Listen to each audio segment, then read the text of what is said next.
Hey everyone, this is the Black Manga Critic here with a review of the Promised Neverland Chapter 56. Now, again, this was like, the Promised Neverland is always good at making quality chapters, right? Shirai Pasuka continue to put out the quality work. The pacing is always on point.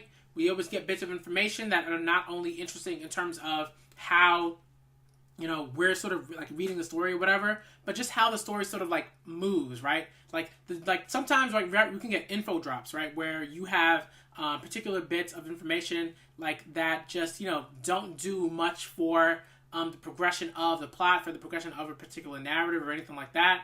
But in this chapter, we see that this info dump is like extremely important to how we're moving forward in terms of plot progression, in terms of sort of subtle bits of character development and things of that nature, right? So basically, in terms of this video, I really want to talk about just how the bits of information are crucial to the movement in terms of plot progression, in terms of character development, stuff like that. And then the second thing I want to talk about is just the end of the chapter where we sort of find out that Emma and Ray are going to try to negotiate with Teacup Guy. I'm calling him Teacup Guy because again, we don't have a name for him. But, he's been drawn in a teacup. He's always holding a teacup. So basically he's Teacup Guy. But basically, the first thing I want to get into is, just the reason why, probably the biggest reason why I really love this chapter is because, again, when we get info dumps, particularly in shonen manga, a lot of the time, the info dumps, don't do much to move the plot in a way that's, immediate, right? Sometimes you might get an info dump and it's this is what we know about this ability, or this is what we know about this organization, or blah blah blah, whatever. But the plot sort of isn't necessarily static, but it just kind of it's almost like it moves a little bit, right? But in this chapter, the plot went from Beast 06-32 to a whole nother fucking plot point, right? And no pun intended, but an actual point, right, on a grid, right? Where now we have to the kids are deciding, okay, we have a whole new thing. We can't just stay in this fucking shelter, right? Because the shelter was really the driving force, right? Of the whole sort of plot prior to them getting to the shelter. But now that they've actually gone to the shelter, it's we gotta keep it moving. We gotta keep this pace going. We gotta keep the plot moving forward. And I really appreciate that. So when we see the info dumps, which are the books, the dated books, the letter from William Minerva, right? All those things act as plot devices that move the plot forward, right? So when we get the letter from William Minerva, that gives us a new sort of goal. It gives the kids a new sort of goal to sort of make decisions, to move forward, to travel and everything like that. But we also get a bit of character development in that sense, right? Because Ray, Emma, and the kids could have just, but particularly Ray and Emma, right? They could have just said okay, we got this letter, now we know that there is a spot, but we can just stay here for 2 months or something like that, and then we're gonna travel. No, what's really interesting is the way in which Emma, Ray, and a couple of kids, but mainly Emma and Ray make the decision to say okay, we got to deal with this shit now because we also want to, get Phil and the other kids out from the Grace Field house, right? So time is of the essence. They don't want them staying in there because they already know what the deal is, right? Phil already knows what the deal is, so he's having to stay in the Grace Field house, knowing full well what's been going on. And that's taxing. That's emotionally, mentally, taxing, right? So I think it's time is of the essence to get those kids out because Emma and Ray, I think, don't want Phil and the others to deal with, but particularly Phil, right? Don't want them to deal with that sort of mental taxation and that psychological taxation. So I really appreciate that the letter is really sort of a call to action for Emma and Ray, as opposed to, okay, we know that there's another area, right? And in the Grace Field house, they spend a lot of time preparing to go to Beast 06-32. But here we see a very the progression's quicker, the pacing is nice. We understand that it's not going to take very long before Emma and Ray prepare to go to this other area and negotiate with Teacup Guy to go to this other area, right?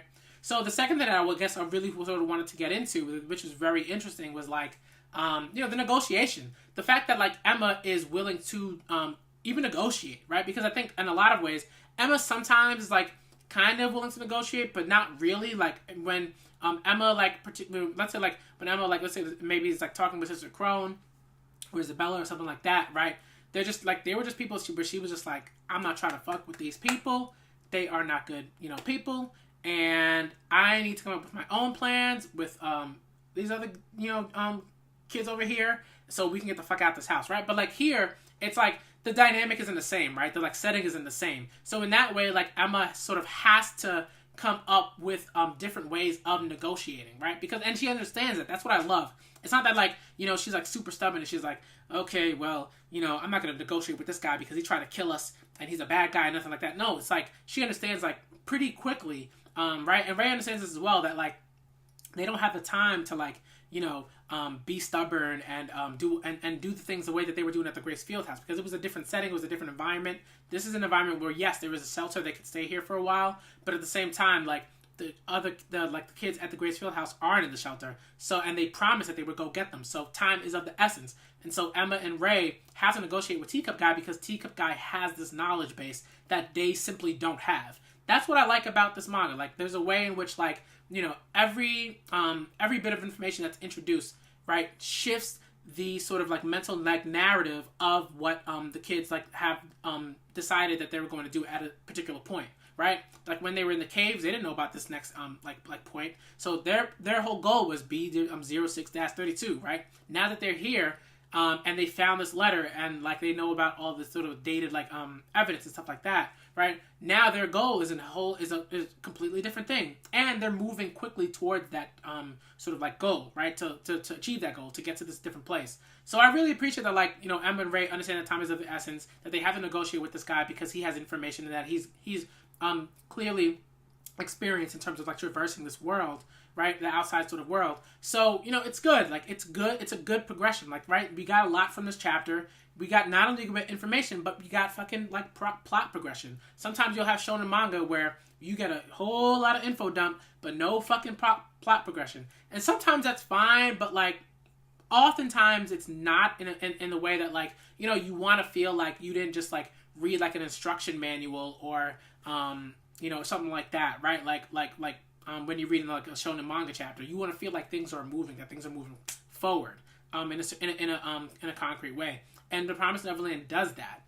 So that's you know, I guess like in terms of like the comedy, I like, you know, the comedy is really good, right? But like Ray was like, oh, I'm not, you know, I'm gonna make sure I'm not gonna die, and like the kids were like, yeah, okay, whatever. Like stuff like that is still funny to me. Like I still crack up and chuckle laughing when I see stuff like that, you know.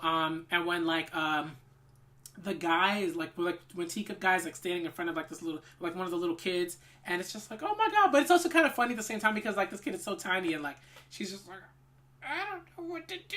Like it's just really funny. Like I don't know, maybe that's just me and my like brand of comedy is a little dark or something like that.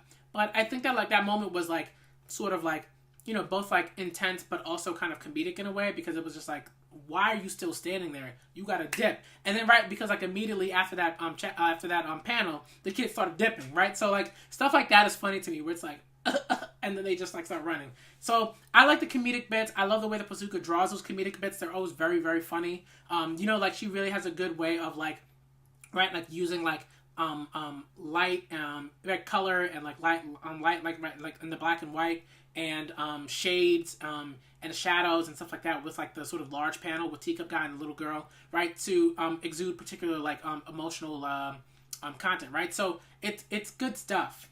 So, you know, because I always gotta shout out Pazuka because she does it like, well, or he, I'm not sure. I feel like it's he, but you know, I'm not sure. I gotta look into that. But basically, this is my review of the Promised Neverland Chapter 56. Again, like, comment, and subscribe if you like the video. Follow me on Twitter. Find me there. I'm always on Twitter. And I'm the Black Manga Critic with another review for you. And I'm out.